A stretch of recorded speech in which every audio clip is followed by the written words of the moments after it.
அன்பான இஸ்லாமிய உறவுகளே, அஸ்ஸலாமு அலைக்கும் வரஹமத்துல்லாஹி வபரகாத்துஹு.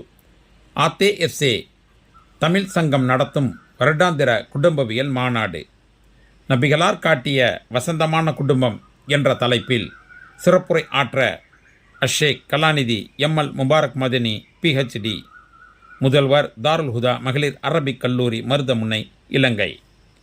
காலம் ஞாயிறு 27 ஏப்ரல் 2025 இன்ஷா அல்லாஹ். நேரம் அசருக்கு பின் 7 மணியிலிருந்து மஹரிபு வரை. இடம் மஸ்ஜித் போந்த்வாஸ் மர்கூவில். ஆண்களுக்கும் பெண்களுக்கும் தனித்தனி இடவசதிகள் உண்டு. நிகழ்ச்சி முடிவுக்கு பின் உணவு விநியோகம் செய்ய ஏற்பாடு செய்யப்பட்டுள்ளது. வாகன நிறுத்தங்களுக்கும் ஏற்பாடுகள் செய்யப்பட்டுள்ளன. மேலும் அதிக விவரங்களை அறிந்து கொள்ள இந்நோட்டீஸில் கீழ்கொண்டுள்ள நம்பர்களை தொடர்பு கொண்டு தெரிந்து கொள்ளவும். உங்களை இந்நிகழ்ச்சியில் பங்கு பெற அன்புடன் அழைக்கிறது ATFC அஸ்சுன்னா தமிழ் அசோசியேஷன் சர்ஜி. இன்மை மறுமை வாழ்க்கையில் வெற்றி பெற்றுடுவோம். அல்லாஹ் யாருக்கு நலவை நாடுகின்றானோ அவருக்கு அல்லாஹ் மார்க்கத்தில் விளக்கத்தை கொடுக்கின்றான். அல் ஹதீஸ்.